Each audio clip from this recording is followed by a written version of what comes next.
ప్రభువును రక్షకుడైన యేసుక్రీస్తు నామములో మీ అందరికీ శుభములు ప్రియులారా. మరొక ఆసక్తికరమైనటువంటి అంశాన్ని మీ ముందులో పెట్టడానికి నేను ఎంతగానో ఇష్టపడుతున్నాను ప్రియులారా. దేవుని వాక్యానుసారంగా దేవుడు తన ప్రజలైనటువంటి వారిని లేక తనందు విశ్వాసం కలిగి తన యొక్క విశ్వాస యాత్రలో కొనసాగుతున్నటువంటి అనేక మంది ప్రజలను ఉద్దేశించి దేవుడు ఏమని చెప్తూ ఉన్నాడో, ఎలా బ్రతకమంటున్నాడో, ఎలా జీవించమంటూ ఉన్నాడో ఆ విషయాలు కొన్ని వాక్యాధారాలతో కొన్ని విషయాలు మనం ధ్యానం చేద్దాం ప్రియులారా. అదేమనగా ఈరోజు విశ్వాసము లేక ఫెయిత్, విశ్వాస్ అనేటువంటి ఒక అంశం గురించి సుదీర్ఘంగా కొన్ని విషయాలు మనము చర్చించుకోవాల్సిందిగా మరి దేవుడు నన్ను ప్రేరేపించాడు. కాబట్టి వింటున్నటువంటి మీతో సూటిగా ఒక విషయాన్ని నేను అడుగుతూ నేను వర్తమానంలోకి వెళ్తున్నాను ప్రియులారా. మీరు విశ్వసించారా? విశ్వాసం, ఇంగ్లీష్ని ఫెయిత్ అంటారు, హిందీలో విశ్వాస్ అంటారు, ఒరియాలో కూడా విశ్వాస్ అనేటువంటి పదాన్ని మనం వాడుతున్నాం ప్రియులారా. బైబిల్ గ్రంథంలో రాయబడిన రీతిగా విశ్వాసం గలవారై ఉన్నారు లేదు మిమ్మల్ని మీరు చూచుకొనుడి అనేటువంటి ఒక మాటను మనం దేవుని వాక్యంలో చూడగలుగుతాం. కాబట్టి ఏమి ఉందో లేదో చూసుకోకపోయినా నష్టమైతే ఏం లేదు, కానీ విశ్వాసం కలిగి ఉన్నామా లేదా అనేటువంటి విషయాన్ని మనం మాత్రం ఖచ్చితంగా మరి ఆలోచించేటువంటి వారమే ఉండాలని దేవుడు తన వాక్యం ద్వారా ఈ రోజున మనకు సెలవిస్తూ ఉన్నాడు ప్రియులారా. అదేమనగా సంఘములో చూసినట్లయితే విశ్వాసులు, అల్ప విశ్వాసులు, అవిశ్వాసులు, ఈ మూడు విధాలుగా విశ్వాసాన్ని మనం వివరించవచ్చు ప్రియులారా. విశ్వాసి అని ఎవరిని చెప్పగలుగుతాం? ఎవరైతే దేవుని మాటల మీద నమ్మకం ఉంచి దేవుడు ఏ మాటలైతే చెప్పాడో, ఏ వాగ్దానాలు అయితే తన యొక్క విశ్వాస జీవితానికి సరిపడతాయని ప్రభు చెప్పి ఉన్నాడో ఆ యొక్క విశ్వాసాన్ని బట్టి అతను జీవిస్తున్నట్లయితే, ఆ విశ్వాసాన్ని బట్టి అతను క్రియలు చేస్తున్నట్లయితే, విశ్వాసాన్ని బట్టి అతను దేవుని మీద నిరీక్షణ కలిగి దేవునికి వాక్యాన్ని అనుసరిస్తూ దేవునికి వాగ్దానములను నమ్మి ముందుకు సాగుతూ ఉంటాడో అటువంటి వ్యక్తిని మన విశ్వాసి అని చెప్పవచ్చు. అల్ప విశ్వాసాన్ని ఎవరిని అంటామంటే, ఎవరైతే దేవుని వాక్యాన్ని పక్కన పెడుతూ దేవుని వాక్యం ఒక పక్క చెప్తే వారు చేసే పనులు మరొక పక్కన ఉంటుంది. ఏదైనా సరే చీటికి మాటికి ప్రతి విషయాన్ని దేవుని మీద సందేహిస్తూ, దేవుని వాక్యానికి అవమానపరుస్తూ, దేవుని వాక్యాన్ని గౌరవించకుండా, దేవుని వాక్యాన్ని ఏ మాత్రం కూడా వారి యొక్క జీవితాల్లో దాన్ని అన్వయించకుండా ప్రతి దానికి అడ్డుగా, ఆటంకంగా, అడ్డుగోడగా, ఆటంకములుగా ఉండేటువంటి వారు అల్ప విశ్వాసులు. ఇది జరుగుద్దా, ఇది జరగబోతుందా, ఇది జరిగే సంభావనలు ఉన్నాయా, ఇవి దేవుడైతే చెప్పాడు కానీ ఇది జరుగుతాయా, జరగదు అనేటువంటి ఒక సందిగ్ధమైనటువంటి పరిస్థితి. అటువంటి స్థితినే అల్ప విశ్వాసము లేక కొద్దిపాటి విశ్వాసం, ఇంగ్లీష్లో దాన్ని లిటిల్ ఫెయిత్ అనేటువంటి పదము రాయబడి ఉన్నది. అలాగే ఇంగ్లీష్లోన చెప్పిన రీతిగానే హిందీలో కూడా అల్ప విశ్వాసి అనేటువంటి పదం, ఒడియా బైబిల్లో అల్ప విశ్వాసం అనేటువంటి పదాన్ని మనము చూడగలుగుతున్నాం ప్రియులారా. కాబట్టి ఈ రోజున వాక్యానుసారంగా కనుక మనం చూసినట్లయితే ప్రభు తన వాక్యం ద్వారా ఏం చెప్తున్నాడో చూద్దామండి. విశ్వాసము, అల్ప విశ్వాసము, అవిశ్వాసము. కాబట్టి ఈ రోజున మొట్టమొదటి అయినటువంటి విశ్వాసం గురించి మనం దేవుని వాక్యం నుంచి కొన్ని విషయాలు ధ్యానం చేద్దామండి. విశ్వాసం అనేటువంటిది దేవుని దృష్టికి చాలా విలువైనటువంటిది. ఎందుకనగా ఒక సందర్భంలో ప్రభు అయిన యేసుక్రీస్తు వారు ఒక పట్టణమునకు వెళ్ళినప్పుడు యేసుక్రీస్తు వారు కూడా అక్కడ ఏ అద్భుత కార్యములు చేయలేని పరిస్థితి మనం చూడగలుగుతాం ప్రియులారా. బైబిల్ గ్రంథంలో మత్తయి రాసిన సువార్త 13వ అధ్యాయం 57-58 వచనాలు చదువుకుందాం. అక్కడ ఒక సందర్భాన్ని మీకు గుర్తు చేస్తూ నేను నా వర్తమానంలోకి ముందుకు వెళ్తానని దయచేసి మీరందరూ బైబిల్ గ్రంథం ఉంటే మీరు త్వరగా తెరిచి త్వరగా చదవాల్సిందిగా ప్రభు పేరిట కోరుచున్నాను. మత్తయి రాసిన సువార్త, మత్తయి చాప్టర్ 13 వర్స్ 57 and 58 ఏం రాయబడిందో చూద్దాం ఒకసారి. ఎంతో విచిత్రమైనటువంటి విషయాలు ప్రియులారా. ఇటువంటి మాటలు మనం చాలా లోతుగా ధ్యానం చేయవలసిన వారమై ఉన్నాం. అయితే యేసు ప్రవక్త తన దేశంలోను తన ఇంటను తప్ప మరి ఎక్కడైనాను గణహీనుడు కాడని వారితో చెప్పెను. వారి అవిశ్వాసమును బట్టి ఆయన అక్కడ అనేకమైన అద్భుతములు చేయలేదు. దేవునికి మహిమ కలుగును గాక. చూసారు ప్రియులారా, వారికి అవిశ్వాసాన్ని బట్టి ప్రభువారు అనేకమైన అద్భుత కార్యాలు చేయలేకపోయాను అనేటువంటి ఒక మాట ఇక్కడ మనం చూడగలుగుతున్నాం. దేవుడు మన జీవితంలో కలగజేసుకొని మన జీవితంలో ఏదైనా అద్భుతములు, ఆశ్చర్య కార్యములు చేయాలన్నా మనలో విశ్వాసం ఉండాలి ప్రియులారా. దేవుడు మనల్ని చూడగలిగేటువంటిది ఏమిటంటే విశ్వాసం. Faith is most important for the Christian life అన్నమాట. కాబట్టి విశ్వాసం, ఫెయిత్ అండ్ ఫెయిత్ఫుల్నెస్ అనేటువంటిది రెండు కూడా విశ్వాసమును అలాగే విశ్వాసమునకు కర్త అయినటువంటి దేవుని మీద ఆధారపడి జీవించడమును చాలా ప్రాముఖ్యమైనటువంటిది. అందుకని ప్రభు తన వాక్యం ద్వారా చెప్పినటువంటి మాటలు మనం వింటూ ఉన్నాం, చూస్తూ ఉన్నాం ప్రియులారా. కాబట్టి ఇక్కడ చెప్పినటువంటి మాట చూడండి, యేసుక్రీస్తు అంతటి వారే అక్కడ ఏ కార్యమును చేయలేకపోయాను అనేటువంటి ఒక మాట ఇక్కడ చూడగలుగుతున్నాం. అంటే వారి అవిశ్వాసమును బట్టి ఆయన అక్కడ అనేకమైన అద్భుతములు చేయలేకపోయాను. వారి అవిశ్వాసాన్ని బట్టి అంటే నీ జీవితంలో క్రియలు జరగాలంటే నువ్వు విశ్వసించాలి. విశ్వాసం అంటే నమ్మాలి. ప్రభు ఈ పని చేయగలడు, ఆయన సామర్థ్యుడు, ఆయన సర్వశక్తిమంతుడు, ఆయనకు అసాధ్యమైనటువంటిది ఏమీ లేదు. నోటి మాట చేత సర్వము సృష్టించిన సృష్టికర్త అయిన దేవుడు, కలుగును గాక అనేటువంటి పదం ద్వారా సర్వ సృష్టిని కలిగించినటువంటి దేవుడు. భూమి కలుగును గాక అన్నాడు, తన మాటల్లో శక్తి. భూమి కలిగింది, ఆకాశం కలుగును గాక, ఆకాశం కలిగింది. సముద్రములు కలుగును గాక, సముద్రం కలిగింది. ఆకాశ పక్షులు కలుగును గాక, ఆకాశ పక్షులు కలిగే. జలచరములు కలుగును గాక, జలచరములు. నీటిలో ప్రవహించే జంతువులు, ఆకాశంలో ఎగిరేటువంటి పక్షులు అనేకమైనవి కలిగి ఉన్నప్పుడు ఆయన మాట ఎంత శక్తివంతమైనటువంటిదో ఆ మాట మీద నమ్మకం లేని ఎడల అది దేవుని దృష్టికి ఎంతో అది విలువలేనటువంటి మాట ఉంటుంది ప్రియులారా. కాబట్టి మనము దేవుని మీద నమ్మకాన్ని కలిగినటువంటి వ్యక్తిగా ఉండాలి. ఆయన చెప్పినటువంటి ఒక మాటకు విశ్వాసం అనే పదానికి మరొక నిర్వచనం ఏమిటంటే నమ్మకము.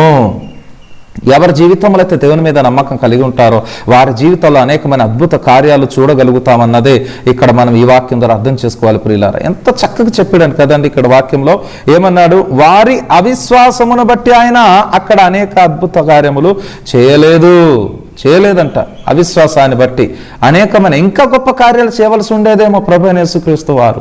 కానీ వారి అవిశ్వాసం చెప్పిన ప్రతిదానికి ఆటంకం, ప్రతిదానికి ఇన్వెస్టిగేషన్ అన్నట్టు. దేవుడు చేస్తాడా, జరుగుద్దా, ఇంతకు జరుగుద్దంటారా, దేవుడు నిజంగా చెప్పాడా, అప్పుడు ఆ కాలంలో జరిగింది కదండి, ఈ కాలంలో జరగొచ్చు అంటారా, ఇప్పుడు ఏమైనా జరుగుతాయా, ఇప్పుడు స్వస్థతలు ఉన్నాయా, ఇప్పుడు అద్భుతాలు ఉన్నాయా, ఇప్పుడు ఆచార కార్యక్రమాలు ఉన్నాయా, ఇప్పటికే దేవుడు సజీవుడిగా ఉన్నాడా, ఉంటే చేయగలడా అనేటువంటి అనేకమైనటువంటి మాటలు ప్రియులారా. ఎందుకంటే నేను సర్వశక్తి గల దేవుడను, నాకు అసాధ్యమైనటువంటిది ఏమీ లేదు అని ఆనాడు దేవుడు ఆదికాండం 18వ అధ్యాయంలో అబ్రాహాంతో చెప్పాడు. అబ్రాహాంతో ఏమన్నాడండి? నేను సర్వశక్తి గల దేవుడను, నాకు అసాధ్యమైనటువంటి ఏమీ లేదు అన్నాడు.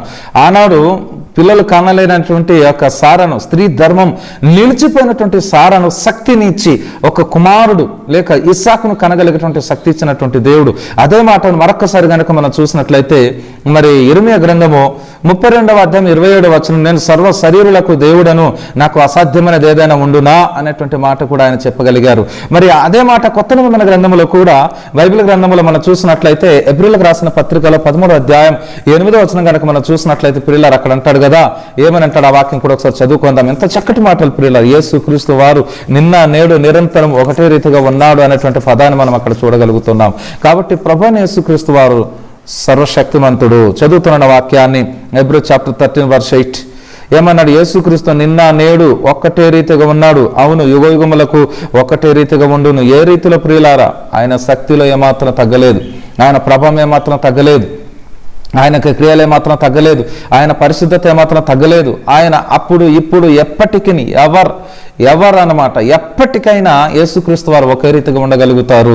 ఆయన శక్తిమంతుడైన దేవుడు, సర్వశక్తిమంతుడైనటువంటి ప్రభు. కాబట్టి ఆయనకు సమస్తములు సాధ్యములు. ఆయన మాటలకు మనం ఎట్టి పరిస్థితుల్లో మనము అవిశ్వాసాన్ని చూపించకూడదు ప్రియులారా. ఒక సందర్భాన్ని నేను గుర్తు చేస్తూ నేను వర్తమానంలోకి ముందుకు వెళ్తాను ప్రియులారా. ఒక దినాన్న దేవుడు చెప్పినటువంటి ఒక మాట, మరి యోహాను యొక్క తండ్రి గారు జకర్యా గారు నమ్మలేదు కాబట్టి అతను మూగవాడైపోయాడు. మనందరికీ తెలుసు లూకా రాసిన సువార్త 1వ అధ్యాయంలో ఆ యొక్క సంఘటన జరిగింది. ఎప్పుడైనా దేవుడి నోట నుంచి వచ్చినటువంటి ప్రతి మాటను మనం నమ్మి తీరాలి ప్రియులారా. ఎందుకంటే మాట ఇచ్చింది ఎవరు? సృష్టికర్త అయిన దేవుడు. ఏ రాజకీయవేత్త కాదు, లేదంటే ఒక కంపెనీకి ఎండి కాదు, లేదంటే ఒక వ్యవస్థను స్థాపించినటువంటి ఒక స్థాపకుడు కాదు, గ్రామ పెద్ద కాదు, జిల్లా పెద్ద కాదు, రాష్ట్ర పెద్ద కాదు, దేశ పెద్ద కాదు, లేకపోతే ఏ నాయకుడు చెప్పింది కాదు, ఏ అధికారి చెప్పింది కాదు. కాబట్టి చెప్పింది ఎవరు? స్వయాన్న దేవుడు చెప్పాడు. కాబట్టి ఆ మాటకి ఎట్టి పరిస్థితుల్లో మనం నమ్మలేని ఎడలానే మన జీవితాలు అనేకమైన ఆటంకాలు కలిగే పరిస్థితులు ఎదురవుతాయి ప్రియులారా. కాబట్టి ఆయన్ని నమ్మాలండి, ఆయన మాటను నమ్మాలి. దేవుని ఎంత నమ్ముతామో దేవుని నోట వచ్చినటువంటి మాటని కూడా మనం నమ్మి తీరాలి. ఎందుకలాగా దేవుని వాక్యం శక్తివంతమైనటువంటిది. శక్తివంతమైనటువంటి దేవుని వాక్యాన్ని నమ్మాలి. దేవుని నమ్మిన వారు దేవుని మాటలను కూడా నమ్మాలి. మరి దేవుని మాటలు ఎక్కడ ఉన్నాయి? బైబిల్ గ్రంథంలో ఉన్నాయి. ఒకప్పుడైతే దేవుడు స్వయాన్న ఉండి ఆయన తన యొక్క ప్రవక్తలతో మాట్లాడేటువంటి వారు, లేదా తన భక్తులైనటువంటి వారితో మాట్లాడేటువంటి వాడు. మరి ఇప్పుడు ఎలా మాట్లాడుతున్నాడు? ఎబ్రిల్కి రాసిన పత్రిక 1వ అధ్యాయంలో చూసినట్లయితే అక్కడ ఈ అంత్యదినంలో కుమారుని యందు దేవుడు మనతో మాట్లాడుచున్నాడు. మరి కుమారుడైనటువంటి యేసుక్రీస్తు కూడా ప్రస్తుతం మన మధ్యలో లేదు. మరి పరిశుద్ధాత్మ దేవుడు పరిశుద్ధాత్ముడుగా ఉంటూ ఆయన ఏం చేస్తున్నాడు? వాక్యం ద్వారా ఉంటూ వాక్యం ద్వారాగా ప్రతి వ్యక్తితో మాట్లాడగలుగుతున్నాడు. ఆయన మాట్లాడినటువంటి ప్రతి మాటను మనము నమ్మాలి, లేక విశ్వసించాలి. విశ్వాసాన్ని మనం నిలబెట్టుకోవాలనేటువంటి ఒక మాట ప్రభు తన వాక్యం ద్వారా సెలవిస్తూ ఉన్నారు. ప్రియులారా. కాబట్టి ఈ వాక్యాన్ని మీరు అర్థం చేసుకుంటూ ముందుకు సాగలిగితే మీ జీవితాలు ఎంతో ధన్యమవుతాయి. దేవునికి మహిమ కలుగును గాక. కాబట్టి మనం చూసుకున్నామండి దేవుని వాక్యంలో నుంచి ఎంత చక్కగా ప్రభు అనేక విషయాలు చెప్తూ ఉన్నాడు. ఇటువంటి విషయాలు కనుక మన జీవితాలు మనం అన్వయించుకున్నట్లయితే మన జీవితాలు ఎంతో ధన్యమవుతుంది.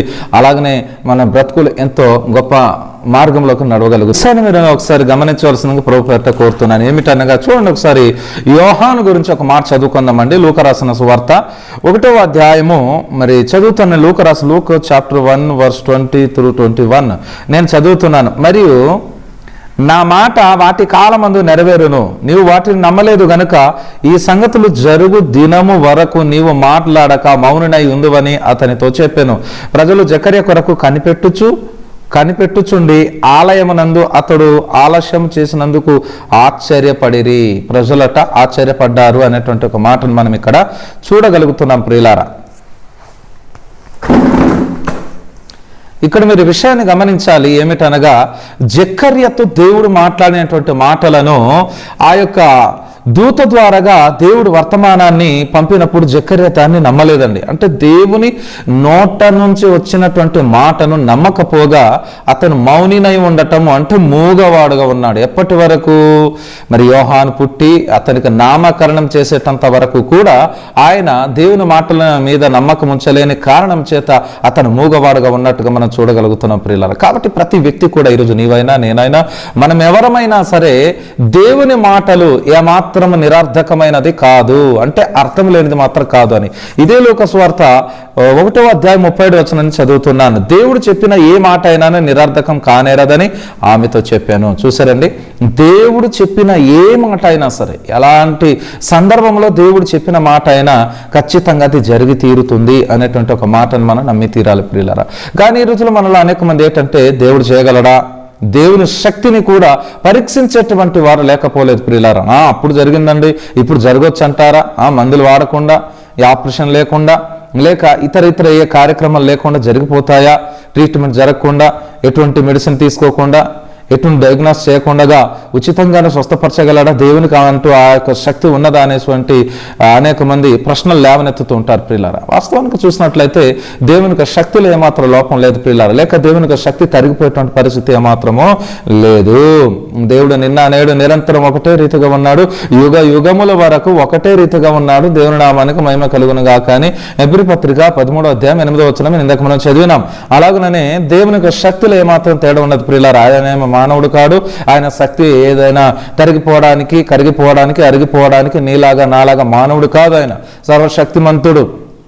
ఆయన ఎప్పటికీ ఒకటే రీతిగా ఉంటాడు. ఆయన శక్తిలో తేడా ఉండదు, ఆయన యొక్క ప్రభావంలో తేడా ఉండదు, ఆయన యొక్క పరిస్థితులు కూడా ఏమాత్రమైన తేడా ఉండక దేవుడు నిత్యం ఏకరీతిగా ఉంటూ జీవిస్తాడు అనేటువంటి ఒక మాటను దేవుని వాక్యం ద్వారా మనం ఈ రోజున తెలుసుకోవాలి ప్రియులారా. రండి మనం చూద్దాం, ఇంకా వాక్య భాగంలోకి వెళ్దాం. నాతో పాటు బైబిల్ గ్రంథాన్ని తెరవండి. అక్కడ విశ్వాసం లేక నమ్మకాన్ని ఎందుకు నిలబెట్టుకోవాలి, మనం నమ్మకము ఎందుకు ఉండాలి, లేకపోతే ఎందుకు నిలబెట్టుకోవాలనేటువంటి విషయాన్ని బైబిల్ గ్రంథంలో నుంచి ఇంకా మనం ముందుకు సాగుదామండి. తిమోతేయులకు రాసిన రెండవ పత్రిక నుంచి చాలా విషయాలు ధ్యానం చేద్దాము. 4వ అధ్యాయాన్ని చదువుకుందాం ప్రియులారా. 4వ అధ్యాయము 6వ వచనం నుంచి మనము చదువుకుంటూ ముందుకు వెళ్దాం. నేను చదువుతున్నాను, మీరు చాలా జాగ్రత్తగా వినాలి. 2 తిమోతి చాప్టర్ 4 verse 6 through 8 మనం చదువుకుందామండి. నేను ఇప్పుడే పానార్పణముగా పోయబడుచున్నాను, నేను వెడలిపో కాలము సమీపమై ఉన్నది. మంచి పోరాటం పోరాడి తిని, నా పరుగు కడముట్టించి తిని, విశ్వాసమును కాపాడుకొంటిని అంటూ ఉన్నాడు. పిల్లలు గమనించాలి, దేన్ని కాపాడుకున్నాడంట? విశ్వాసమును. ఏమండి విశ్వాసాన్ని ఎందుకు కాపాడుకోవాలండి? సాధారణంగా ఒకసారి మీరైనా ఆలోచించి చెప్పండి. విశ్వాసాన్ని ఎందుకు కాపాడుకోవాలి? నా బాడీని కాపాడుకున్నాను, నా ప్రాణాన్ని కాపాడుకున్నాను, లేకపోతే నా యొక్క కాలు చేతులను కాపాడుకున్నాను, నా తలకాయను కాపాడుకున్నాను, నా పన్నును కాపాడుకున్నాను, నా చెయ్యిని కాపాడుకున్నాను, నా యొక్క మరి 2 కాళ్ళను కాపాడుకున్నాను, నా కుటుంబాన్ని కాపాడుకున్నాను, లేక నా వ్యవస్థను కాపాడుకున్నా, నా సంఘాన్ని కాపాడుకున్నాను, నా యొక్క రక్త సంబంధాలను కాపాడుకున్నాను అనేటువంటి ఒక మాట పౌలు గారు చెప్పలేదు ఇక్కడ. దేన్ని చెప్తున్నాడు? విశ్వాసమును కాపాడుకొంటిని. ఎందుకు విశ్వాసాన్ని కాపాడుకోవాలి అంటే విశ్వాసం ద్వారానే సమస్తం సాధ్యం కాబట్టి. పౌలు గారు ప్రారంభంలో దేవుని మీద ఉంచినటువంటి విశ్వాసాన్ని రాను రాను పెరిగిందే తప్ప తన జీవితంలో ఎప్పుడు తరిగినట్టు దాఖలాలు లేవు ప్రియులారా. ఎప్పటికైనా సరే మనం చూసినట్లయితే ఆ పౌలు గారి జీవితంలో మనం గమనించినట్లయితే ప్రారంభం నుంచి ముగింపు వరకు రాను రాను భక్తి పెరిగిందే కానీ తరిగిన పరిస్థితులు లేవు ప్రియులారా. ఎప్పటికైనా సరే ఆయన జీవిత విధానాన్ని, ఆయన జీవిత ప్రయాణాన్ని మీరు చూడండి.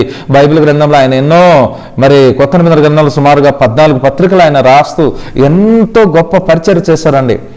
అపోస్తులందరికంటే కడపటి వాడైనప్పటికీ, అపోస్తులందరికంటే తరత వచ్చిన వాడైనప్పటికీ, మిగతా అపోస్తులందరికంటే ఎక్కువగా శ్రమపడి, మిగతా అపోస్తులందరికంటే ఎక్కువగా సంఘాలు కట్టి, ఎక్కువ ప్రాంతాలకు తిరిగి దేవుని పరిచర్య కోసం ఎంతో బలంగా వాడబడినటువంటి వ్యక్తి ఎవరు అంటే అపోస్తుడైనటువంటి పౌలు గారు. ఆ పౌలు గారు చెప్పినటువంటి ఒక మాట, ఇటువంటి మాట మిగతా శిష్యులు లేక మిగతా అపోస్తులు ఎవరు కూడా చెప్పి ఉండలేదు ప్రియులారా. ఒకవేళ చెప్పిన వేరే సందర్భాన్ని బట్టి చెప్పారు కానీ ఇటువంటి సందర్భాన్ని బట్టి పౌలు గారు చెప్పినటువంటి రీతిగా మిగతా అపోస్తులు ఎవరు కూడా చెప్పలేదు. వారు చెప్పిన తీరు, వారు చెప్పిన విధానం వేరుగా ఉంది. కానీ ఈయన మాత్రం విశ్వాస విషయం గురించి ఏం చెప్తున్నాడో మనం మరొకసారి ధ్యానం చేద్దాం. అక్కడ ఏమంటున్నాడంటే, మంచి పోరాటం పోరాడి తిని నా పరుగు కడముట్టించి తిని అంటున్నాడు. పోరాటం, ఏ పోరాటము? శారీరక పోరాటం కాదు, ఇక్కడ చెప్పబడుతున్నట్టు ఆత్మీయ పోరాటం. అటువంటి పోరాటం, ఆత్మీయంగా సంఘర్షణ, ఆత్మీయంగా పోరాటం చేసేటువంటి వ్యక్తి లోకానికి, లోక క్రియలకు దూరంగా ఉంటాడు.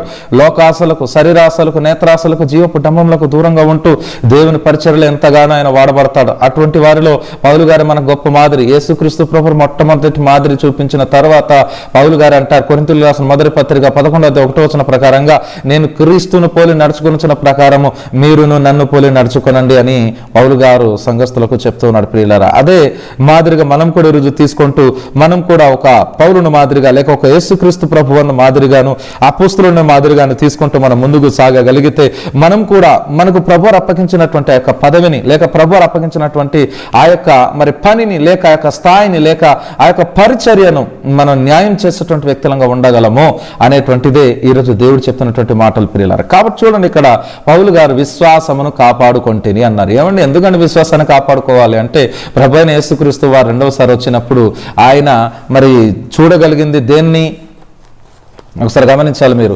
ప్రభువైన యేసుక్రీస్తు వారు రెండవ రాకడలో వచ్చినప్పుడు మొట్టమొదట ఆయన గమనించగలిగేది దేన్నో తెలుసండి? మన నీతినా, మన భక్తినా, లేకపోతే మనం చేసిన క్రియలనా?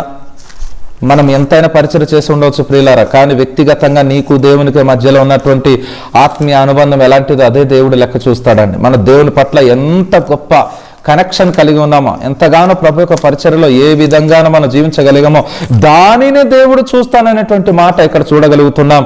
నిజంగా ఈ వాక్యం నాకు చాలా ప్రభావితం చేస్తుంది ప్రియులారా. ఒకసారి చదువుకుందాం ఆ వాక్యాన్ని. లూక్ చాప్టర్ 18:8 అక్కడ ఏమి రాయబడింది ఒకసారి చదువుతున్నాను చూడండి. 2వ భాగం నుంచి, మీతో చెప్పుచున్నాను, ఆయనను మనుష్య కుమారుడు వచ్చినప్పుడు ఆయన భూమి మీద విశ్వాసమును కనుగొనునా అనేటువంటి మాటను మనం చూడగలుగుతున్నాం. విశ్వాసమును కనుగొనునా. ఆ యొక్క విశ్వాసం ఏ విశ్వాసం అండి? ఎటువంటి విశ్వాసాన్ని కలిగి ఉండమని ప్రభువారు చెప్పారో ఆ యొక్క విశ్వాసాన్ని కలిగినటువంటి వ్యక్తులంగా మనం ఉండాలా? అలా ఉండాలన్నదే పౌలు గారి యొక్క ఆలోచన. చూడండి, ఇక్కడ యేసుక్రీస్తు ప్రభువు స్వయాన తన నోట చెప్పినటువంటి మాట ఇది. విశ్వాసమును కనుగొనునా అంటే ఆయన తిరిగి రెండవ రాకడలో వచ్చినప్పుడు విశ్వాసం కలిగి ఉంటేనే మనం క్రియలు చేయగలుగుతాం ప్రియులరా. గమనించాలి మీరు. విశ్వాసం లేకుండా దేవునికి ఇష్టడై ఉండుట అసాధ్యము అనేటువంటి ఒక మాట కూడా మనము ఏప్రిల్కి రాసిన పత్రికలు మనం చూడగలుగుతాం. కావాలంటే అదే వాక్యాన్ని కూడా ఒకసారి చదువుకున్నారండి. ఏప్రిల్కి రాసిన పత్రిక 11వ అధ్యాయం, విశ్వాసుల జీవిత జాబితాలు, విశ్వాస జీవిత జాబితాలు అన్నట్టు చాలా గొప్ప విషయాలు ఉన్నాయి ప్రియులారా. విశ్వాసులు నిజంగా విశ్వాసులు అని వారిని చెప్పవచ్చు మనం. అటువంటి విశ్వాస జీవితం మనం కలిగి ఉన్నామో లేదో ఒకసారి చూద్దాం. ఒకసారి చదువుకుందామండి. ఏప్రిల్కి రాసిన పత్రిక ఎబ్రో చాప్టర్ 11:6 ఏమి రాయబడి నేను చదువుతున్నాను చూడండి. ఇబ్రానీక పత్ర ఉన్క 11 6 में क्या लिखा हुआ एक बार देखेंगे हम. ఇక్కడ ఏం రాయబడింది చూడండి. విశ్వాసము లేకుండా దేవునికి ఇష్టడే ఉండుట అసాధ్యము. వాట్ వండర్ఫుల్ వాడండి. అందుకేనండి పౌలు గారు అన్నారు, నా విశ్వాసమును కాపాడుకొంటిని అన్నాడు. ఊరికే పౌలు గారి మాట చెప్పలేదు ప్రియులారా. కుటుంబాన్ని కాపాడుకున్నాను, లే సంఘానికి ఎన్నో సంఘాలు కట్టాడు, ఎన్నో ప్రాంతాలు తిరిగాడు, అవి నిలబెట్టుకున్నాను ఇవి నిలబెట్టుకున్నానని చెప్పలేదు. చివరికి ఆయన ఏమన్నారంటే, నా పరుగును కడముట్టించి తిని అన్నాడు. తర్వాత ఆయన చెప్తూ ఉన్నాడు, నా విశ్వాసాన్ని కాపాడుకుంటే అంటే విశ్వాసాన్ని పోగొట్టుకోవచ్చా?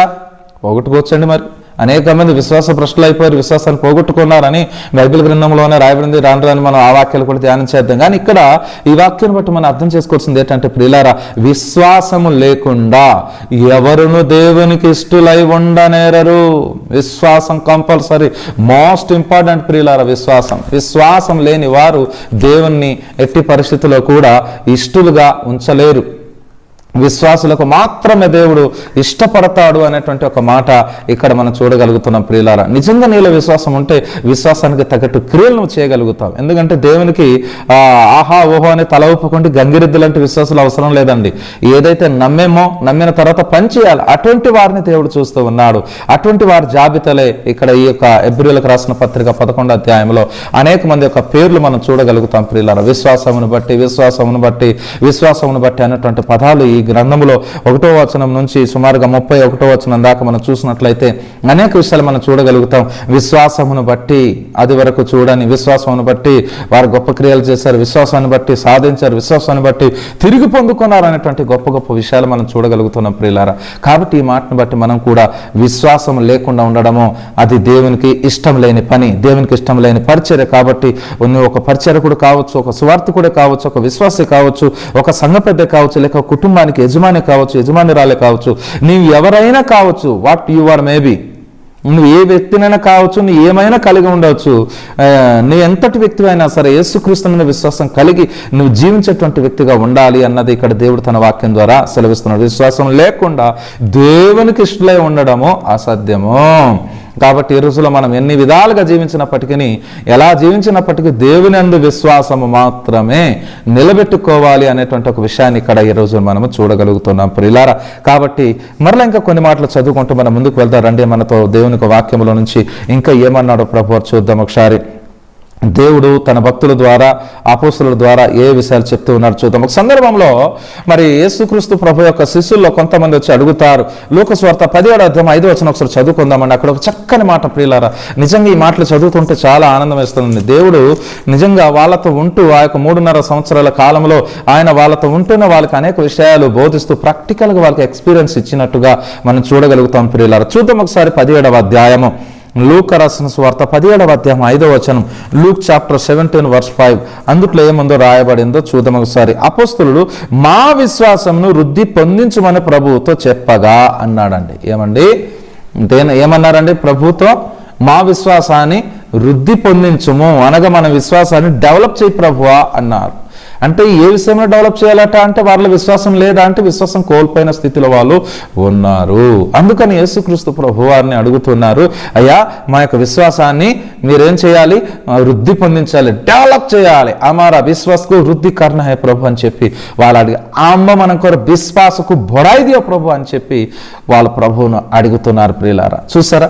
వీళ్ళేమో వెళ్ళి ప్రభు మా యొక్క మరి ఎక్స్పీరియన్స్ని పెంచేయండి, లేకపోతే మా యొక్క రాబడిని పెంచేయండి, లేదంటే మాకు స్థాయిని పెంచండి, మా సీనియారిటీని పెంచండి, మా సిన్సియారిటీని పెంచండి, లేకపోతే ఇంకొకటి అడగలేదండి. ప్రభు దగ్గరికి వెళ్ళి విశ్వాసమును వృద్ధి పొందించుమన్నారు. ఈ రోజుల్లో మనలో కూడా అనేక మందికి విశ్వాసంతో పాటు దేవునికి వాక్యానుసారంగా విశ్వాసం లేకుండా వారిలో ఏముంటుందంటే అయితే అల్ప విశ్వాసమైన ఉంటుంది, లేక అవిశ్వాసమైన ఉంటుంది. కానీ విశ్వాసుల్ని ప్రభు వెతుకుతున్నాడు ప్రియులారా. విశ్వాసులు ఎక్కడైనా ఉన్నారా? ఎందుకంటే విశ్వాసుల ద్వారానే దేవుడు తన పని భూలోకంలో చేయగలుగుతాడు. కాబట్టి అపోస్తులు వెళ్ళి ప్రభుని అడుగుతున్న ప్రభు మా విశ్వాసాన్ని వృద్ధి పొందించమన్నాడు. అక్కడ ఆయన అంటున్నాడు కదా, ఏమని అంటున్నాడంటే యేసుక్రీస్తు ప్రభు మాటలో చూద్దాం, కొద్దిగా 5వ వచనం చదువుకుందాం మరొకసారి. మా విశ్వాసమును వృద్ధి పొందించమని ప్రభుతో చెప్పగా, ప్రభు మీరు ఆవగింజంత విశ్వాసం గలవారైతే ఈ కమ్మలి చెట్టును చూచి నువ్వు వేళ్లతో కూడా పెళ్లంగింపబడి సముద్రంలో నాటబడమని చెప్పినప్పుడు అది మీకు లోబడును అనేటువంటి మాట ప్రభు యేసుక్రీస్తు వారు అంటున్నారు. అనగా మన విశ్వాసం యొక్క పరిమాణాన్ని ప్రభు అక్కడ తెలియదు. ఆవగించ మరి మొక్కల విత్తనాలన్నిట్లో కూడా చాలా చిన్న గింజ అండి. అదేంటంటే విశ్వాసం కూడా చాలా చిన్నదిగా ఉంటూ గింజ అయితే చిన్నది కానీ దాని ఫలితాన్ని చాలా పెద్దదిగా ఆశించాలనేటువంటి ఒక ఆత్మీయ అర్థంతో యేసుక్రీస్తు ప్రభువారు ఇక్కడ చెప్పినటువంటి ఒక సందర్భం ప్రియులారా. కానీ ఇక్కడ గమనించండి, ఆవగింజ కూర మొక్కల గింజలన్నింటిలో కూడా చాలా చిన్నది ఉంటుంది, కానీ ఆ యొక్క మొక్క పెరిగిందనుకోండి చాలా పెద్దదిగా ఉంటుంది. ఆ ఉద్దేశంతో ప్రభు చెప్పారు, చిన్న గింజ అంత విశ్వాసం, ఆ యొక్క గింజను మనం వేసినప్పుడు ఒక పెద్ద చెట్టు వస్తుంది. అంటే మనము యేసుక్రీస్తునందు విశ్వాసం చిన్నది విశ్వాసం ఉంచిన, చిన్న విశ్వాసాన్ని పెట్టినా కూడా, మనము ఆ గింజంత విశ్వాసాన్ని పెట్టినా కూడా మన జీవితంలో అది ఒక మహావృక్షం లాంటి కార్యం జరుగుతుంది అనేటువంటి ఒక మాట మనం గమనించాలి ప్రియులారా. ఎప్పుడైతే ఆ మాత్రపు విశ్వాసం కనుక లేకపోయినట్లయితే కార్యాలు జరగవు. అందుకని ఒక సందర్భంలో యేసుక్రీస్తు ప్రభువారు ఒక పట్టణానికి వెళ్ళినప్పుడు వారి అవిశ్వాసమును బట్టి ఆయన అక్కడ ఏ పని చేయలేదు అనేటువంటి మాట చూస్తాము. అలాగే నేను ఇంకొక సందర్భంలో అయితే యేసు ప్రభువారు ఏమన్నారో మరొకసారి చూద్దాం. నాతో పాటు తెరని బైబిల్ గ్రంథంలో నుంచి అక్కడ యేసుక్రీస్తు ప్రభువారు ఏమన్నారో చూద్దాం. వారికి అవిశ్వాసమును బట్టి ఆయన గద్దించినట్టుగా చూస్తాం. లూకా సువార్త 9వ అధ్యాయం 41వ వచనాన్ని చదువుకుందాం. లూకా రాసిన లూక్ చాప్టర్ 9 వర్స్ 40 and 41 అక్కడ ఏం చెప్పాడు చూద్దాం ఒకసారి. లూకా రాసిన సువార్త,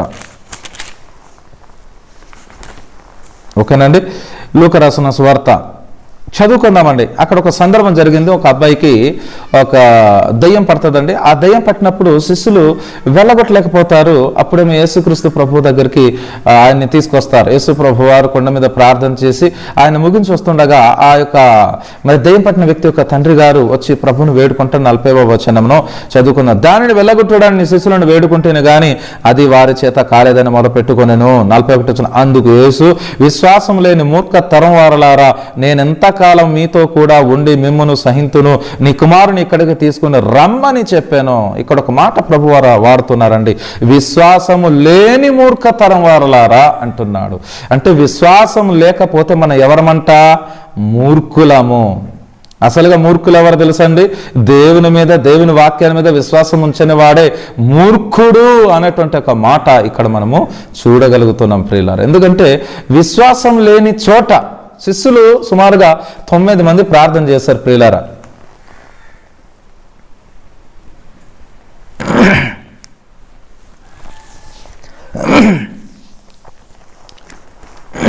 గమనించాలి, ఈ యొక్క లూకా సువార్త 9వ అధ్యాయం మనం బాగా గమనించినట్లయితే కనుక ఇక్కడ శిష్యులు 9 మంది కూడా ప్రార్థన చేశారు. అయితే ఎలా ప్రార్థించి ఉంటారు? విశ్వాసం లేకుండా, అనగా మేము ప్రార్థించగా దయ్యము పారిపోతుంది అనేటువంటి విశ్వాసం వారిలో లేకుండా వారు ప్రార్థన చేశారు. అందుకని చెప్పి ప్రభువారు అక్కడ ఎస్పెషల్గా తిట్టింది ఎవరిని చెప్పండి? అక్కడ తిట్టింది 9 మంది శిష్యులు ప్లస్ ఈ యొక్క తండ్రిని కలిపి యేసు ప్రభువారు అక్కడ తిడుతున్నట్టుగా మనం చూడగలుగుతున్నాం ప్రియులారా. ఏమన్నారు? విశ్వాసము లేని మూర్ఖతరము వారలారా అన్నాడు. ఈ తరములో ఎలాంటి వారు ఉన్నారట? యేసుక్రీస్తు వారు ఆ శిష్యులు ఉన్న తరములో ఎటువంటి వారు ఉన్నారు? దేవుని క్రియల మీద, దేవుని వాక్యం మీద, దేవుని మీద విశ్వాసం ఉంచలేని మూర్ఖులైనటువంటి వారు ఉన్నారు. వారిని ఉద్దేశించి యేసు ప్రభు వారు విశ్వాసం లేని మూర్ఖతరం వారలారా అని తిడుతూ ఉన్నాడు. మత్తయి రాసిన సువార్తలో కూడా అదే మాట రాయబడి ఉంటుంది. కావాలంటే అది కూడా ఒకసారి మనం చదువుకుందాం. 17వ అధ్యాయం 17వ వచనాన్ని నేను చదువుతున్నాను, మీరు చాలా జాగ్రత్తగా వినండి. అక్కడ కూడా ఇదే మాట ప్రభు తన వాక్యం ద్వారా చెప్పారు. స్వయాన యేసు ప్రభు చెప్పినటువంటి మాటలు ఇవి. 17 మాథ్యూ చాప్టర్ 17 వర్స్ 17 అక్కడ ఏం రాయబడిందో చూద్దాం ఒకసారి. 17 చదువుతున్నాను. అందుకు యేసు, విశ్వాసం లేని మూర్ఖతరం వారలారా, మీతో నేను ఎంతకాలం ఉందును, ఇంతవరకు మిమ్మల్ని సహింతును, వారిని ఆదకు తీసుకుని రండి అని చెప్పాను. చూసారండి, ఇక్కడ కూడా ప్రభు సేమ్ మాట చెప్తున్నారు ప్రియులారా. ఏమన్నారండి? విశ్వాసం లేని మూర్ఖతరం వారలారా, నేను ఎంతకాలం మీతో ఉండాలి అనేటువంటి ఒక మాట మనం ఇక్కడ చూడగలుగుతున్నాం. కాబట్టి ప్రేమైనటువంటి సంగమ, సువార్థికులారా, సేవకులారా, ఈ విషయాన్ని మనం అందరం చాలా జాగ్రత్తగా ఉండాలని. మనం ఎంతకాలం సేవ చేసినా కూడా విశ్వాసం లేని సేవ వ్యర్థమైనటువంటిదండి. విశ్వాసం లేకుండుట దేవునికి ఇష్టలుగా లేకుండుట. కాబట్టి విశ్వాసం లేకుండుట దేవునికి ఇష్టలుగా కాకుండా దేవునికి కష్టులుగా ఉండేటువంటి పరిస్థితి ఎదురవుతుంది. కాబట్టి విశ్వాసం లేని వారు దేవునికి ఇష్టలుగా ఉండలేరు అనేటువంటి మాటని ఎబ్రీ పత్రిక 11వ అధ్యాయం 6వ వచనం చదివి ఉన్నాం. కాబట్టి విశ్వాసం లేనివాడు దేవుడికి ఇష్టడుగా ఉండడు. కాబట్టి వీళ్ళు కూడా దేవునికి ఇష్టలుగా లేరు. యేసుక్రీస్తు ప్రభు వారికి అక్కడికి ఇష్టతరంగా వారు లేరు. కాబట్టి వారి అవిశ్వాసాన్ని బట్టి ప్రభు వారిని గద్దించెను అనేటువంటి మాట మనం అక్కడ చూడగలుగుతున్నాం ప్రియులారా. మరి వారికి గద్దించినప్పుడు మనకు కూడా గద్దిస్తాడు కదండి. కాబట్టి ఈ రోజున ఖచ్చితంగా మన విశ్వాసం కలిగి ఉండేటువంటి వారంగా ఉండాలన్నదే దేవుని వాక్యం ద్వారా మనం చూడగలుగుతున్నాం. కాబట్టి ఇక్కడ ఇంకో విషయాన్ని మీకు తెలియజేయాలి.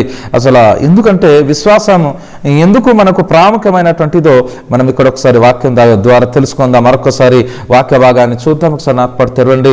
హెబ్రీయులకు రాసిన పత్రిక 10వ అధ్యాయం 38వ వచనాన్ని చదువుకుందాం. అక్కడ రాయబడినటువంటి ఒక మాట ఎంతో స్పష్టంగా ప్రభు చెప్పాడు ప్రియులారా. ఒకసారి చూద్దాం. హెబ్రీయులకు రాసిన పత్రిక 10వ అధ్యాయం 38వ వచనం, నా ఎదుట నీతిమంతుడైన వాడు విశ్వాస మూలంగా జీవించును గాని అతడు వెనక తీసిన ఎడల అతని యందు నా ఆత్మకు సంతోషం ఉండదు. చూసారండి, నా ఎడల నీతిమంతుడైనటువంటి వాడు విశ్వాస మూలంగా బ్రతకాలి. దేని మూలంగా బ్రతకాలట? విశ్వాస మూలముగా, విశ్వాసముతో బ్రతకమని ప్రభు చెప్తూ ఉన్నాడు. ఇది నాన్న కానీ ఈ రోజులు మనలో అనేక మంది విశ్వాసంతో ఉండట్లేదండి. వారి బలం మీద వాళ్ళు ఆధారపడుతున్నారు. నాకు డబ్బు ఉంది కదా అని డబ్బు మీద ఆధారపడుతున్నారు. డబ్బుని నమ్ముకున్నటువంటి వారు మరి డబ్బు ద్వారానే వారు నాశనం అయిపోతూ ఉన్నారు. అనేక మంది వారి బలాన్ని నమ్ముకుంటారు, బలం ద్వారా నాశనం అయిపోతూ ఉన్నారు. అనేక మంది వారి యొక్క స్థాయిని నమ్ముకున్న స్థాయి ద్వారా కూడా నాశనం అయిపోయి పడిపోయేటువంటి పరిస్థితులు ఎదురవుతున్నాయి ప్రియులారా. కాబట్టి దేవుడు తన వాక్యం ద్వారా ఈ రోజున మనకు హెచ్చరిక పూర్వకం తెలియజేసేటువంటి మాట ఏమిటంటే, మనము దేవుని వాక్యాన్ని అనుసరించేటువంటి వారమై ఉండాలి. దేవుని నోట నుండి వచ్చినటువంటి ప్రతి మాటను మనము నమ్మేటువంటి వ్యక్తులంగా ఉండాలి అన్నదే దేవుడు తన వాక్యం ద్వారా ఈ రోజున మనకు సెలవిస్తూ ఉన్నాడండి. కాబట్టి ఇక్కడ చదివినటువంటి మాట బాగా గమనించాలి ప్రియులారా. నా యందు అంటూ ఉన్నాడు, నా ఎదుట నీతిమంతుడైన వాడు విశ్వాస మూలంగా జీవించును. విశ్వాసం కలిగి జీవించాలి. మనకు అనేక మందికి విశ్వాసం లేదు, కొంతమందికి విషం ఉంటుంది. విశ్వాసానికి బదులుగా విషం, విశ్వాసమో పిశాచో తెలియదు. కొంతమందికి వాళ్ళ యాక్టివిటీని బట్టి మనం గుర్తించవచ్చు ప్రియులారా. చర్చికి వస్తే మహావిశ్వాసులా కనబడతారు, బయటకు వెళ్తే పిశాచుల్లాగా ఉంటారు. అనేక మంది వారికి విశ్వాసం ఉండదు, కానీ విశ్వాసానికి తగిన క్రియలు మాత్రం ఉండదు. విశ్వాసపు క్రియలు ఉండదు, విశ్వాసపు బదులుగా విషం అనేక మంది జీవితంలో ప్రియులారా అలాంటి జీవితాలు కలిగి ఉంటూ ఉంటారు. కాబట్టి ఈరోజు మనం చూస్తూ ఉన్నాం, విశ్వాసం లేనివాడు, విశ్వాసంతో తొలగిపోయిన వాడు దేవునికి ఇష్టడుగా ఉండడు అనేటువంటి పదాన్ని మనం ఇక్కడ చూడగలుగుతున్నాం ప్రియులారా. ఎందుకంటే తిమోతిలకు రాసిన పత్రికలో చెప్పినటువంటి మాట ఒకసారి ధ్యానం చేద్దామండి. తిమోతిలకు రాసిన 2వ పత్రిక 2 Timothy చాప్టర్ 6 అందులో నుంచి ఒక చక్కని మాట చదువుకుందామండి. అక్కడ ఏమి రాయబడిందో చూద్దాం. 9వ వచనం నుంచి మనం చదువుకుందాం. నాతో పాటు మీరు తెరవండి. ఎంత చక్కగా ఇక్కడ చెప్పాడు ఒకసారి చూద్దామండి. అక్కడ రాయబడినటువంటి మాట ప్రియులారా, ఈ విశ్వాసాన్ని బట్టి 9-10 వచనాలు. 10వ వచనం చదువుకుందాం. తిమోతిలకు రాసిన 2వ పత్రిక 6వ అధ్యాయం 10వ వచనం, 2 Timothy చాప్టర్ 6 verse 10. ఎందుకనగా ధనాపేక్ష సమస్తమైన కీడుకు మూలము, కొందరు దానిని ఆశించి విశ్వాసము నుండి తొలగిపోయి అన్నాడు. ఈ లోకంలో ధనాన్ని ఆశించినటువంటి వ్యక్తి ఏమవుతారట? విశ్వాసము నుండి తొలగిపోతాడు అనేటువంటి మాట మనం చూడగలుగుతున్నాం ప్రియులారా. మన విశ్వాసము నుండి తొలగిపోయినప్పుడు మనము నాశనమైనటువంటి పరిస్థితులు ఎంతో కనబడుతుంది అని అంటూ ఉన్నాడు. మళ్ళా కిందికి ఏమంటున్నాడు? తొలగిపోయి నానా బాధలతో తమ్మును తామే పొడుచుకొనిరి. విశ్వాసం నుండి తొలగిపోయినటువంటి వారు, దేవుని వాక్యపు క్రమంలో నుంచి తొలగిపోయినటువంటి వారు తమ్మును తామే ఛేదించుకొని తమ్మును తామే పొడుచుకొని నాశనమైనటువంటి దాఖలాలు ఎక్కువగా ఉన్నాయి. కాబట్టి మనం ఎట్టి పరిస్థితుల్లో అయినా సరే మన విశ్వాసం నుండి తొలగిపోక దేవుని వాక్యాన్ని అనుసరించి బ్రతకడానికి మనమందరం కూడా సిద్ధపాటు కలిగి ఉండాలన్నదే దేవుడు తన వాక్యం ద్వారా చెప్తున్నటువంటి మాటలు ప్రియులారా. కాబట్టి విశ్వాసం నుండి తొలగిపోయేటువంటి వారు కూడా ఉన్నారండి. అందుకని చెప్పి విశ్వాసాన్ని కాపాడుకోమని ఆ రోజు పౌలు గారు చెప్పిన మాటలు మనం ఇంతవరకు ధ్యానం చేసుకుంటూ వస్తున్నాం. ఎందుకు కాపాడుకోవాలి అంటే విశ్వాసము పోగొట్టుకునే పరిస్థితి కూడా వస్తుంది ప్రియులారా. ప్రారంభంలో ఉన్న విశ్వాసం లేదు కొంతమందికి, ప్రారంభంలో ఉన్న ప్రేమ, ప్రారంభంలో ఉన్న పరిచర్య, ప్రారంభంలో ఉన్నటువంటి ప్రతి పరిశుద్ధత, మరి దేవుని మీద ఉండేటువంటి నమ్మకం, దేవుని మీద ఉండేటువంటి ఆ యొక్క బాధ్యత అనేటువంటిది అనేక జీవితాల్లో లేకపోతుంది. కాబట్టి వారు కోల్పోయే అవకాశం కూడా ఉంది. ఆ ఉద్దేశంతోనే ప్రభువు చెప్పారు. మరి ఏమంటున్నారంటే, ఈ రోజుల విశ్వాసము సమాజంలో పాడైపోయిందండి. విశ్వాసానికి బదులుగా అనేక మంది అవిశ్వాసాన్ని, అల్ప విశ్వాసాన్ని ప్రదర్శిస్తూ ఉన్నారు. అటువంటి వారిని ఉద్దేశించి ప్రభువారు అటువంటి వారిని ఉద్దేశించి దేవుడు ఇర్మియా గ్రంథము 3వ అధ్యాయం 22వ వచనాలు ఒక చక్కని మాట చెప్తూ ఉన్నాడు. ఆ మాట ఏంటో చదువుకుందాం. Jeremiah chapter 3 verse 22. అందులో ఒక చక్కనైనటువంటి మాట ఏం చెప్పాడు చూద్దాం. జెర్మియా చాప్టర్ 3 verse 22 అందులో చదువుతున్నాను, జాగ్రత్త వినండి. భ్రష్టులైన బిడ్డలారా తిరిగి రండి, మీ విశ్వాసమును నేను బాగు చేసేదను, దేవునికి మహిమ కలుగును గాక. ప్రియులారా గమనించాలి, ఇక్కడ ఒక విషయాన్ని నేను నొక్కి వక్కనిస్తూ ఉన్నాను. ఏమిటంటే విశ్వాసం అనేటువంటి పదాన్ని మన మాటికి బైబిల్ గ్రంథంలో చూడగలుగుతున్నాం ప్రియులారా. భ్రష్టులైపోయిన పిల్లలారా తిరిగి రండి, నేను మీ యొక్క విశ్వాసాన్ని బాగు చేస్తానని ప్రభువారు చెప్తూ ఉన్నాడు. గమనించాలి మీరందరూ కూడా, విశ్వాసాన్ని బాగు చేస్తాను అంటే ఏంటి? మరి మీ శరీరాన్ని బాగు చేస్తాను, మీకు అనారోగ్యం ఉంది, అనారోగ్యం పోగొట్టి మీకు స్వస్థతని ఇస్తాను, ధనాన్ని ఇస్తాను, ఆస్తిని ఇస్తాను, ఐశ్వర్యాన్ని ఇస్తాను, భోగభాగ్యాలు అనుగ్రహింపచేస్తాను ప్రభు చెప్పకుండా ఆయన దేనికోసం తిరిగి రమ్మంటున్నాడు? మీరు భ్రష్టులు అయిపోయారు. ఏ విషయాలు భ్రష్టులు అయిపోయారు? విశ్వాస భ్రష్టులు. ఏ భ్రష్టులు అండి? విశ్వాస భ్రష్టులు.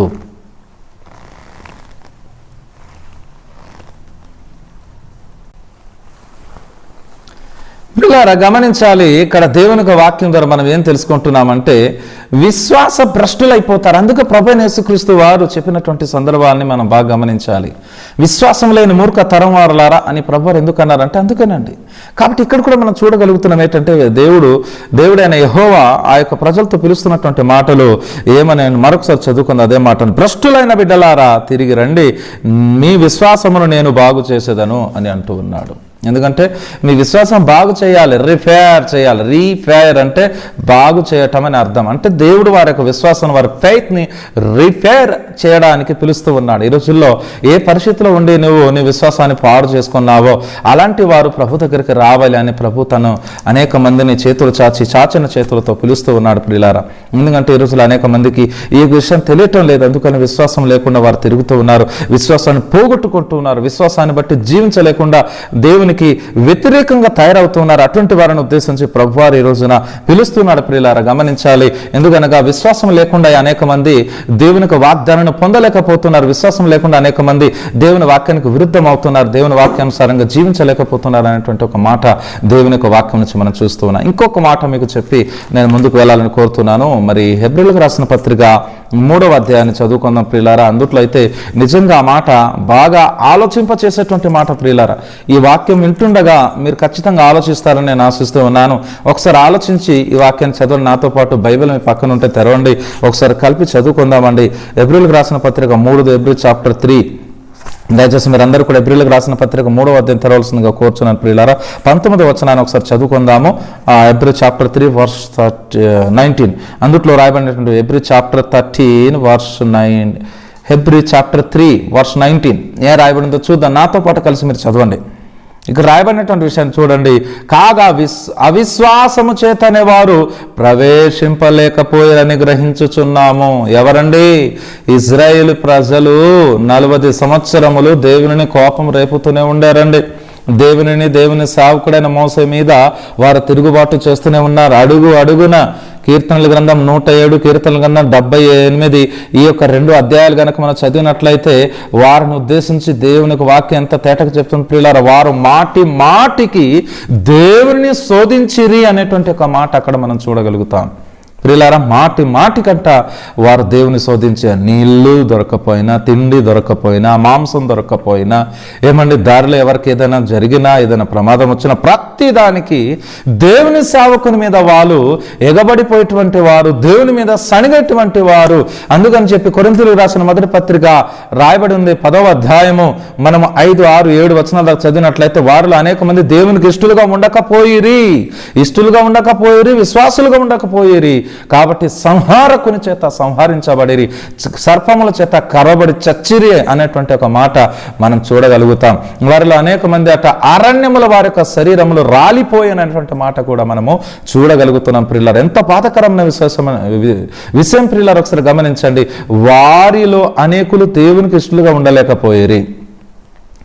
విశ్వాసం లేకుండా దేవునికి ఇష్టడై ఉండుట అసాధ్యము. హెబ్రీ పత్రిక 11:6 చదివినాము. ఇప్పుడు ఇక్కడ చదువుతున్నాము హెబ్రీయులకు పత్రిక 3వ అధ్యాయం మరి 19వ వచనములో, కాగా అవిశ్వాసం చేతన వారు ప్రవేశింపలేకపోయిరి. దేని చేత అండి? అవిశ్వాసం చేత వారు కనాను దేశానికి ప్రవేశించలేకపోయారు. వాగ్దానం చేసిన దేశాలు సుమారుగా 30 లక్షల మంది ప్రజలు, 6 లక్షల మంది కాల్వలం, పురుషుల సంఖ్య 6 లక్షల మంది, మరి స్త్రీల సంఖ్య, స్త్రీ పురుషులు అంట బైబిల్ గ్రంథం యొక్క లెక్క ఏమిటంటే పురుషుల సంఖ్యలో మాత్రం బైబిల్ లెక్కించబడుతుంది. ఎవరిని? ఏ పురుషుడు అంటే ఏ పురుషుడైతే వివాహం చేయబడ్డాడో, కుటుంబం కలిగి ఉన్నాడో ఆ వ్యక్తిని మాత్రమే లెక్కించబడుతుంది. కొత్త నిబంధనలు కూడా మనం అది చూస్తాం. ఎక్కడ 5,000 మంది పురుషులు 5 రొట్టెలు 2 చేపల్ని 5,000 మంది పురుషులు తిన్నారు. ఇంకొక సందర్భంలో 7 రొట్టెలు 4 చేపల్ని మరి 4,000 మంది తిన్నట్టుగా మనం చూస్తాం.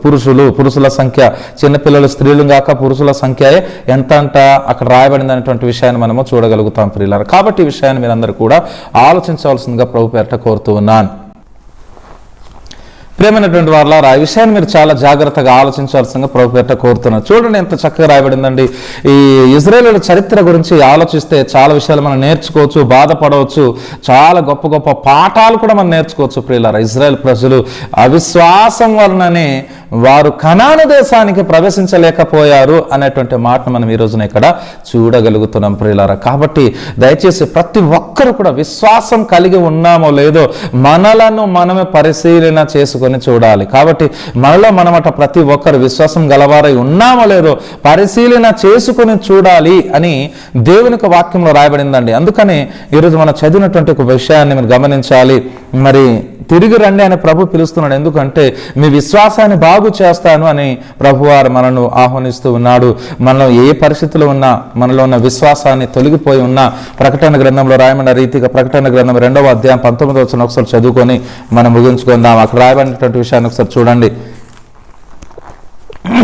ప్రకటన గ్రంథం 2వ అధ్యాయం 19వ వచనం, నీ క్రియలను, నీ ప్రేమను, నీ విశ్వాసమును, నీ పరిచయం, నీ సహనం నేను ఎరుగుదును అనగా ఇక్కడ చెప్తున్నాడు సంఘకాలంలో. ప్రియులారా గమనించాలి, నీ విశ్వాసమును, నీ ప్రేమను నేనెరుగుదును అని ప్రభు ఈ రోజున మాట ఇస్తూ ఉన్నాడు. ప్రభు మాట్లాడుతూ ఉన్నాడు. నీ క్రియలను నేనెరుగుదును, నీ విశ్వాసమును నేనెరుగుదును అనగా నీ విశ్వాసం దేవుడు ఎరిగేటంత విశ్వాసం కలిగి ఉన్నామా? దేవుడు నిన్ను గుర్తించగలిగేటువంటి విశ్వాసం కలిగి ఉన్నామా ప్రియులారా? చివరిగా ఒక వాక్య భాగాన్ని మీకు గుర్తు చేసి ముగిస్తాను. చూడండి, హెబ్రీయులకు రాసిన పత్రిక 11వ అధ్యాయం. గొప్ప విశ్వాసుల జాబితా కలిగినటువంటి అధ్యాయం ఏదనగా దేవునికి వాక్యంలో ఉన్నది ఏమైనా ఉందంటే అది హెబ్రీయులకు రాసిన పత్రిక 11వ అధ్యాయం. ప్రియులారా చదువుకుందాం 5వ మాట, 5వ వాక్యం. విశ్వాసమును బట్టి హనోకు మరణము చూడకుండానట్లు కొనిపోబడెను అంటూ ఉన్నాడు. విశ్వాసం ఉండింది, ఆయనలో విశ్వాసం ఉండింది కాబట్టి కొనిపోబడ్డాడు. 6వ వచనం, విశ్వాసం లేకుండా దేవునికి ఇష్టం అసాధ్యము.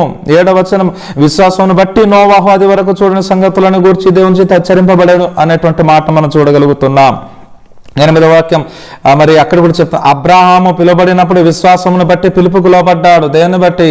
విశ్వాసాన్ని బట్టి. 9వ వచనం, విశ్వాసమును బట్టి అతడు అతనితో వాగ్దానమునకు సమాన వారసులను ఇస్సాకు యాకోబు అనువారును అని అంటూ ఉన్నాడు. ఇంకా చెప్పాలంటే ప్రియులారా 11వ వచనం, విశ్వాసమును బట్టి సారే వాగ్దానం చేసిన నమ్మదగిన వాడని ఎంచుకొనని కాబట్టి తనకు బిడ్డలు పుట్టారు అనేటువంటి మాట మనం చూడగలుగుతున్నాం ప్రియులారా. ఇంకా చెప్పుకుంటూ పోతే బైబిల్లో ఈ యొక్క 11వ అధ్యాయంలో అనేక మంది యొక్క విశ్వాసుల యొక్క జాబితా ఉంది ప్రియులారా.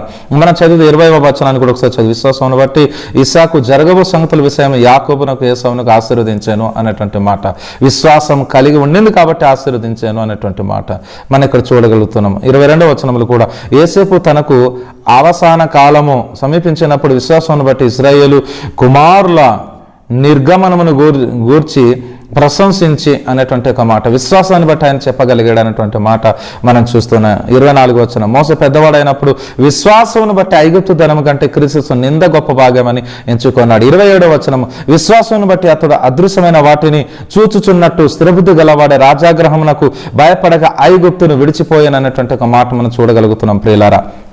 29వ విశ్వాసం బట్టి వారు పొడి నేల మీద నడిచిపోయినట్టు బైబిల్ గ్రంథంలో రాయబడింది. విశ్వాసం, ప్రతి దానికి మూలం విశ్వాసం. ఇంకా 30వ వచనం, విశ్వాసం బట్టి 7 దినముల వరకు ప్రదక్షిణము చేశారు.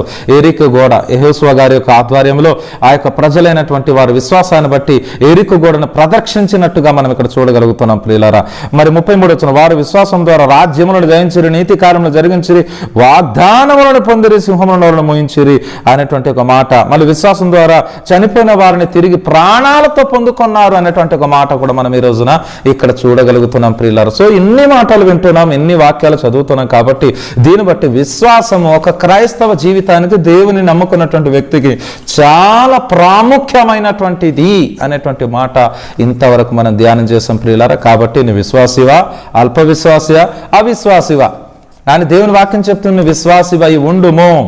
విశ్వాసం ద్వారా అనేక కార్యాలు జరుగుతాయి. కాబట్టి ప్రియమైనటువంటి వారలారా, మన విశ్వాసం కలిగి ఉన్నామో లేమో మనలను మనమే పరిశీలన చేసుకున్నట్లయితే మనమందరం ఖచ్చితంగా దేవునికి ఆశీర్వాదం పొందుకోగలుగుతాం. ఆనాడు మరి కొద్దిమంది విశ్వాసయుక్తంగా జీవించారు కాబట్టి కొద్దిమందికి కనాను ప్రవేశం ఎలా కలిగిందో అలాగుననే ఈ రోజున నీవు కూడా ఆవగింజంత విశ్వాసమైన కలిగి ఉన్నట్లయితే ఖచ్చితంగా దేవుని రాకడలో నీకు కూడా ప్రభువు అవకాశం ఇస్తాడు. విశ్వాసంతో పాటు కనాను దేశానికి కనెక్షన్ ఉండింది ప్రియులారా. చూసారా, ఆ విశ్వాసాన్ని బట్టే వారు ఏం చేశారటండి, ప్రవేశింపలేకపోయారు. అనగా అవిశ్వాసం అంటే ఏమిటి? విశ్వాసం కలిగినటువంటి వ్యక్తి ఖచ్చితంగా ప్రతి పని, దేవుడు చెప్పినటువంటి పనిని ఆయన మరి చేయగలుగుతాడు అనేటువంటి ఒక మాట మనం ఇక్కడ చూడగలుగుతున్నాం. మరి ఈ రోజున నీవు నిజంగా దేవుని మీద విశ్వాసం, నమ్మకం, ప్రేమ కలిగి ఉన్నట్లయితే గనక, దేవుని భక్తి, విధేయత కలిగి ఉన్నట్లయితే ఖచ్చితంగా నువ్వు దేవుని పని చేయగలుగుతావు. కాబట్టి మనల్ని మనం ఒకసారి పరిశీలన చేసుకుందాం ప్రియులారా. మన వాక్యానుసారంగా విశ్వాసం కలిగి ఉన్నామో లేమో ఒకసారి మనల్ని పరిశీలన చేసుకుంటూ దేవుని వాక్యాన్ని ద్వారా మన జీవితం సరిపెట్టుకుంటూ గొప్ప నిరీక్షణ కలిగి దేవుని రాకడ కోసం ఎదురు చూద్దాం. దేవుడి మాటలు దీవించునుగాక.